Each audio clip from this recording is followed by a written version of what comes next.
Supremo Tribunal Federal formou maioria de votos nesta sexta-feira para validar a volta do imposto sindical, agora com o nome de contribuição assistencial. Os sindicatos poderão convocar uma assembleia anual e, com qualquer número de trabalhadores presentes, colocar em votação a cobrança. Se aprovada, as empresas do setor devem descontar o valor da contribuição e repassá-la à entidade sindical.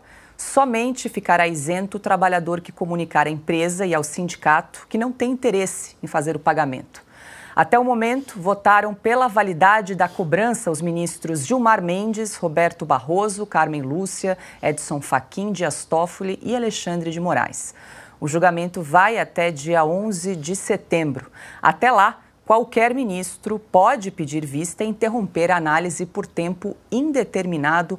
Alexandre, então vale aqui ratificar que essa é uma decisão que não é definitiva. Por enquanto, o STF formou maioria de 6 votos, né? Os ministros podem mudar o seu entendimento, o seu voto, como, aliás, o ministro Gilmar Mendes, que mudou o seu entendimento a respeito desse tema. Agora, parece que eles fizeram uma maquiagem, o imposto sindical passou a se chamar, então, contribuição assistencial. E o fato é que, mais uma vez, o que a gente assiste aqui, né, Alexandre, é o judiciário, o STF, interferindo no legislativo.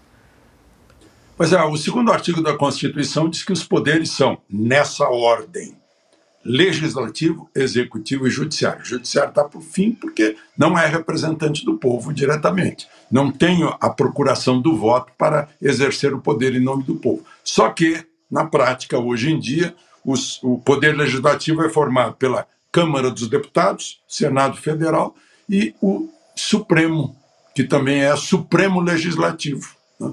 É o que está acontecendo e a gente está vendo aí, ao examinar uma ação e tomar decisões que entram em detalhes, que o sindicato se reúne, pelo que eu entendi, se reúne em assembleia, decide a contribuição e vai pegar todos aqueles que são daquela atividade que está sob o guarda-chuva do sindicato, mesmo aqueles não sindicalizados. Os não sindicalizados terão que pagar, né, vai descontar da folha de pagamento da empresa, né, a menos que assinem um pedido formal, individual, dizendo que não aceitam pagar. Né? Então, aí, teoricamente, se preserva o direito da pessoa. Só que são milhares que vão pagar sem saber que estão pagando. Eu fiz uma continha rápida de quem ganha 3 mil por mês, ganha 36 mil no fim do ano. Né? Se ele fosse pagar um dia de salário, como era antigamente, quando vigia o imposto sindical, pagaria R$100. Né? Agora estão cobrando 1%, né? Aí já são R$360, mais do que o triplo.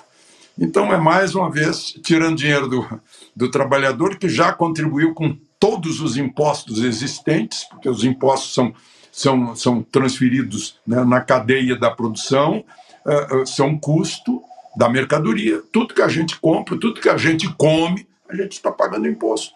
Né? Então, mais uma vez, o mais pobre, o que está embaixo da cadeia produtiva, é que está pagando mais isso aí, uma imposição. Ninguém perguntou ao trabalhador se ele gostaria de pagar ou não. E o trabalhador é a origem do poder. Né? Então, está aí. A questão é que o Supremo está sendo poder legislativo e não é. Pois é, Silvio, mais uma vez a gente vê essa agenda do atraso, né? Vale lembrar que lá em 2017, na gestão de Michel Temer, o imposto sindical foi extinta a obrigatoriedade desse imposto sindical. E agora, nesse terceiro mandato de Lula, então a gente vê o retorno desse imposto, agora com o nome de contribuição assistencial. Lembrando que antes o valor era um dia de trabalho no ano e agora a proposta é de 1% do salário anual do trabalhador, segundo aí o entendimento do STF. É mais um retrocesso, né, Paula? A cada mês desse terceiro mandato do governo Lula, o Brasil volta algumas casas no tabuleiro da história. É impressionante, é mais um retrocesso. E mais uma vez também o Supremo Tribunal Federal legislando, como já foi muito bem exposto aqui pelos meus colegas. Paula, tem um editorial aqui, eu queria só ler um trechinho, porque tem algumas informações muito boas do Brasil Journal sobre esse tema hoje. E para ilustrar esses números que vocês colocaram, né, porque pela proposta do Ministério do Trabalho, do senhor Luiz Marinho, ex-prefeito de São Bernardo do Campo, o assalariado ele vai ter que trabalhar 4 dias por ano para pagar o imposto sindical. Vejam esses dados, tá? Antes de ser eliminado, o imposto sindical tirava compulsoriamente 3,6 bilhões por ano do bolso do trabalhador CLT, né, do trabalhador com carteira assinada. Agora, se o Congresso aprovar a proposta do Lula, eu estou falando agora da proposta do Lula, tá? Porque já volto já no Supremo Tribunal Federal.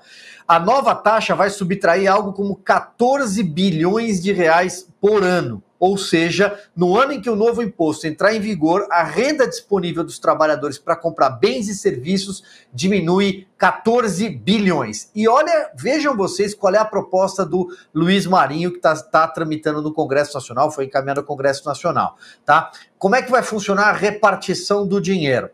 Bom, 60% ficam para os respectivos sindicatos de cada setor. 10% para as centrais sindicais, para a CUT, para a Força, 15% para as federações, por exemplo, Federação dos Petroleiros, né, que estão todos lá pendurados em cargos na Petrobras nesse atual governo. 5% para as confederações e o restante, estamos falando de 10%, para uma rúbrica orçamentária nova chamada Conta Especial Emprego e Salário. Com o novo imposto, os sindicatos passam a receber, sem fazer nenhum esforço, 8 bilhões de reais por ano. E aí, por que eu voltei aqui e disse que falaria da proposta do governo? Porque vejam vocês que é claro que o Supremo Tribunal Federal está absolutamente equivocado em legislar, mas o governo quer algo ainda pior para o trabalhador. O governo quer colocar muito mais dinheiro nas mãos do sindicato do que esse retrocesso que o Supremo está aprovando. Aí já tem uma maioria, pelo menos neste momento. Final das contas, não sei para que lado correr. Se para o Legislativo, claro que precisa de maioria no Congresso Nacional para isso, ou se para o Judiciário. Augusto. Quer dizer, o Judiciário pega uma questão resolvida e recria um problema sem ter atribuições para legislar, como bem lembrou Alexandre. E piora, né? Eles não têm nada a ver com isso. E piora. Essa foi uma decisão que teve o apoio explícito do povo. Quando foi decidido que a contribuição seria opcional, ninguém está proibido de pagar.